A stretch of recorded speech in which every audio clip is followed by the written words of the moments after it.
Good evening, everyone.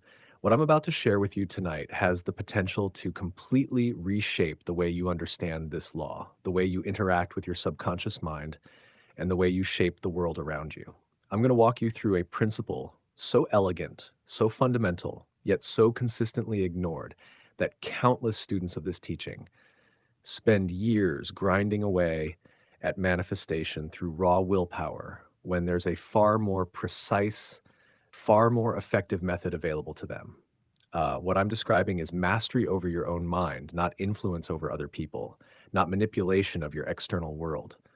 Pure, clean dominion over your own consciousness, specifically over the gateway through which your subconscious receives its instructions and carries them out. Once you genuinely grasp this principle, once you begin applying it with real intention, manifestation stops being something you hope for or wish toward. It becomes something that simply occurs because you'll have found the master key, the one that opens your subconscious creative capacity fully, cleanly, without friction, without hesitation, without resistance. Let me start by telling you something most people have never considered. Your subconscious mind is already receiving commands every single moment, not just from your affirmations, not only from your visualizations, but from something far subtler, far more constant, far more influential than either of those. Questions. The questions you put to yourself, spoken or silent, deliberate or automatic, function as direct commands to your subconscious. And your subconscious, that tireless and obedient inner servant, is compelled to respond. It cannot do otherwise. When you silently ask yourself, why am I always falling short? Your subconscious doesn't hear a question, it hears an order. Locate every reason I fall short, and it obeys instantly, loyally, completely. It rifles through your memories, your stored experiences, your accumulated beliefs, and it surfaces evidence, seemingly airtight, seemingly conclusive, that you do in fact fall short. Not because that evidence was inevitably true, but because you issued the command to find it. When you ask yourself, what's fundamentally broken about me? Your subconscious translates that into a task. Compile every flaw, every deficiency, every failure I carry, and it produces that inventory with perfect efficiency, presenting it back to you as objective reality, because that is what you requested. Do you see what's unfolding here? You are sending commands to your subconscious every hour of every day through the questions that move through your mind. And that loyal inner servant delivers precisely what those commands call for. Most people are spending their days unknowingly ordering their subconscious to gather proof of their limitations, confirmation of their fears, evidence of their inadequacy. Then they're genuinely baffled when their outer life reflects exactly that. Tonight, you're going to learn to turn this completely around. You're going to learn to ask questions that instruct your subconscious to locate proof of your power, confirmation of your success, evidence of your worth. And when you develop this skill, the art of the precisely constructed question, nothing can obstruct the manifestation that follows. Here's the mechanism at work. Your subconscious doesn't reason. It doesn't weigh, evaluate, or challenge. It receives and executes. When you recite an affirmation, your conscious mind often interrupts. Is that actually true? What's your evidence that doesn't match what I'm looking at right now? That doubt, that editorial voice, dilutes the impression your affirmation makes on your subconscious. But a question bypasses that interference entirely, particularly a question that takes your desired reality as its starting premise. Because a question doesn't ask for belief, it asks for an answer. And your subconscious, upon receiving that question, immediately begins working to supply one. When you ask, why is abundance flowing through my life so naturally? Your subconscious doesn't push back. It doesn't counter with, but you're not abundant. It simply begins scanning for evidence of abundance. And what it scans for, it finds. And if it cannot find it readily, it begins constructing it. This is the governing principle. What you search for, you discover. What you genuinely ask for, you receive. Not because the universe is dispensing favors, but because your consciousness is the architect of your reality. And a properly framed question gives that architect precise, unambiguous instructions. Now, let me draw this together with everything I've shared about assumption. I have told you repeatedly, you must inhabit the feeling of the wish already realized. You must live inside the state of already being what you desire to become. You must think from that fulfilled reality, not toward it.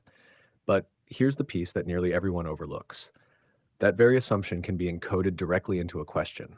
Rather than stating, I am prosperous and wrestling with the disbelief that surfaces, you can instead ask, why does prosperity find me so naturally?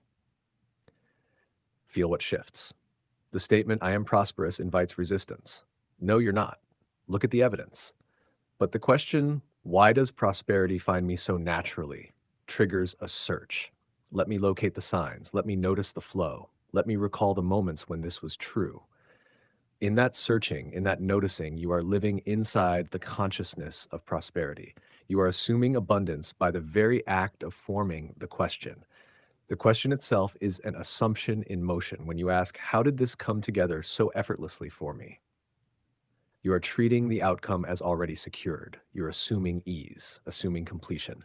And your subconscious, receiving that assumption wrapped inside a question, begins synchronizing your thoughts, your emotional state, your perception, and your actions with the reality in which that question is coherent. It works to close the distance between the question and its answer. And in closing that distance, it produces the manifestation. This is why questions carry such extraordinary power. They create what I describe as an open loop in consciousness. Your subconscious cannot tolerate an unresolved loop. It experiences incompletion as something that must be resolved, like a story that has no ending, a melody that never lands on its final note. So when you ask a question, especially one that assumes your desire is already accomplished, your subconscious becomes relentlessly focused on resolving it. It works at every level during your waking hours and beneath your awareness during sleep to produce an answer that satisfies the premise of your question. Ask, why is everything aligning beautifully for me? And your subconscious must produce an answer. It must close that loop. It must validate the assumption built into the question. And in doing so, it reshapes your perception, redirects your thoughts, refocuses your attention, and begins reorganizing the fabric of your experience until the answer becomes impossible to deny. This is precisely where questions succeed, where affirmations can struggle.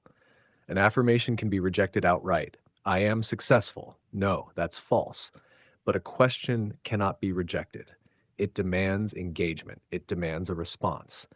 And in reaching for that response, the mind must operate from within the assumption that makes the question valid. Why am I succeeding so readily forces your mind to step into the identity of someone who is succeeding in order to even begin answering. There's no alternative entry point, and an assumption held long enough becomes lived reality. Now, not every question works this way. The construction matters enormously. A self-defeating question like, why does nothing ever go my way, is perfectly engineered to command your subconscious to prove that nothing goes your way. We want the inverse. We want questions designed to command your subconscious to validate your strength, your abundance, your fulfillment. So a properly constructed question requires three specific elements. First, it must treat your desired reality as already established. Not, will I become financially free, but why am I so financially free? Not, is it possible to manifest love, but not, how do I achieve success, but how did I become this successful? The question must position the end as already arrived, and in doing so, instruct your subconscious to substantiate that arrival. Second, the question must carry genuine feeling. I have told you again and again, feeling is the operative force. Consciousness without emotional charge is inert. It cannot create, cannot impress, cannot move anything. So your questions must not be sterile mental exercises. They must awaken something real in you. Why do I feel so completely cherished? Guides you into the actual sensation of being cherished. How has joy taken root in every area of my life? Leads you to seek joy, dwell in it, become it. The question draws out the feeling. The feeling lands on the subconscious. The impression produces the manifestation. Third, the question must originate from the state you intend to inhabit. This is not a small point. You are not asking from the position of someone lacking what they want. You are asking from the position of someone who already has it. Not, why don't I have money, from within a poverty mindset, but why am I so consistently provided for, from within a wealth consciousness? The question emanates from the fulfilled state, and in asking from that state, you are already occupying it. The act of asking is itself the dwelling. So, how do you weave this into your daily life? Begin by simply observing the questions already running beneath your conscious awareness throughout the day. Pay attention to what your mind is quietly asking. Why is this always so difficult? What's wrong with me? Why does nothing ever land in my favor? What if this falls apart? These are active commands being issued to your subconscious, and your subconscious is honoring every one of them. So catch them, recognize them, and deliberately replace them. Then begin intentionally seeding your day with questions that assume your desire fulfilled, not just during a formal practice period, but throughout the entire day. Upon waking, why do I feel so alive and clear this morning? During work, how is it that the right opportunities keep finding me? In your interactions, why do people naturally receive me so warmly? As you wind down, how is my life continuously improving beyond what I even envisioned? Every one of these is an instruction to your subconscious. Each creates an open loop that will drive your inner mind toward resolution, toward manifestation. And third, bring these questions into what I call the silence. In the moments before sleep, as your conscious mind begins to soften and your subconscious rises to the surface, more open and receptive than at any other moment in your day, that is when you ask your question. Not with urgency, not from a place of wanting, but with the quiet certainty of someone who already inhabits the answer. Why is my life so rich with meaning? Asked in stillness with real feeling from the place of already living that richness leaves a deep impression on your subconscious. And your subconscious, holding that impression as you cross into sleep, spends the night in service of it. You wake to find your perceptions subtly rearranged, your attention drawn to things previously invisible, circumstances beginning to shift, the answer to your question becoming gradually undeniable. Let me offer you some examples of questions that carry this quality of command. Not questions born from uncertainty or reaching, but questions that assume fulfillment and instruct your subconscious to confirm it. For wealth, why does financial abundance arrive so consistently? How is it that I am always exactly provided for? Why do I move through life feeling so genuinely free? For love, why is love such a constant presence in my experience? How do I continue drawing such remarkable people into my world? Why does warmth follow me wherever I go? For success, how did all of this come together so naturally? Why does everything I invest myself in seem to flourish? How do the right doors keep opening at exactly the right moment? For health, why does my body feel so vigorous and alive? How is my physical self restoring and thriving so efficiently? Why does vibrant health feel like my most natural state? Feel the contrast between these and questions like, will I ever have money? Can I attract love? How do I get healthier? The first set assumes, the second set doubts. The first set instructs your subconscious to confirm fulfillment. The second set instructs it to confirm lack. Every question you ask is casting a vote for a particular reality. Cast them with awareness.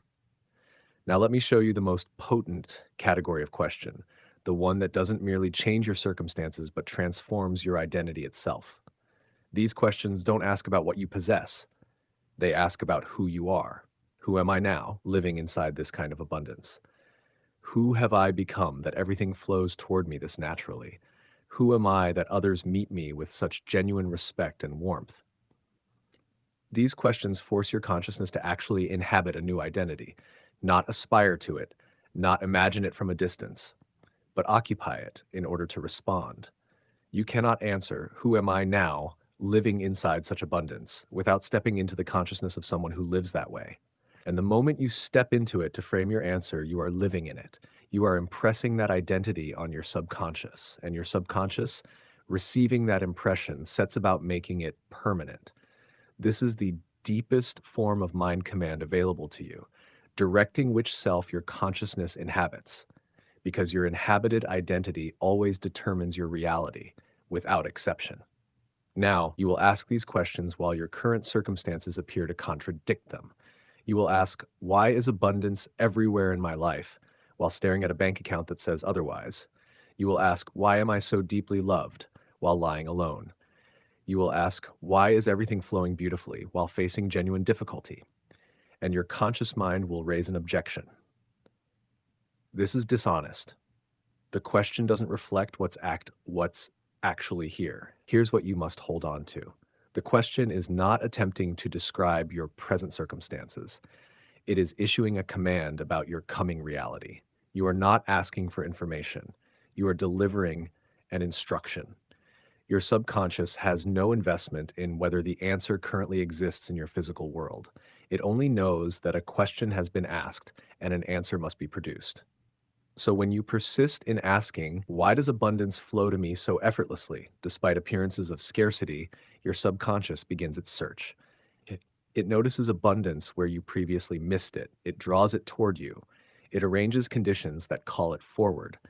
The external world has no choice but to eventually align with the inner commanding, but persistence is non-negotiable.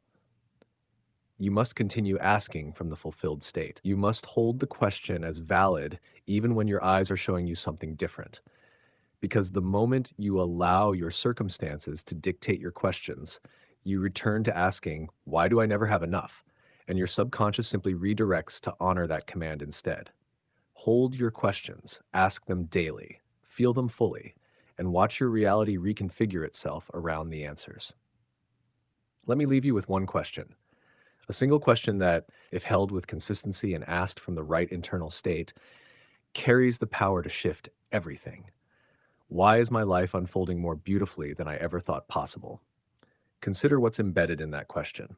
It assumes your life is actively unfolding, not stalled, not struggling, but unfolding right now. It assumes that unfolding is beautiful, not tolerable, not barely workable, but genuinely beautiful. It assumes that what's emerging surpasses even your own imagination, not merely meeting your hopes, but exceeding them. And it asks why, which sets your subconscious in motion, scanning for the beauty, recognizing the perfection, dwelling in the consciousness of a life expanding magnificently. If that single question were the only one you carried, asked persistently, infused with real feeling, spoken from the state of someone whose life is genuinely unfolding in that way, your entire experience would gradually then suddenly reshape itself around it. Because your subconscious, receiving that command day after day, would be left with no option but to resolve the loop by making the answer undeniably, visibly true. Tonight, before sleep, I want you to select one question, a single question, one that takes your desire as already fulfilled, one that stirs something real in your chest when you ask it, one that comes from the place of already having, not the place of still wanting. It might be, why is my life so richly blessed?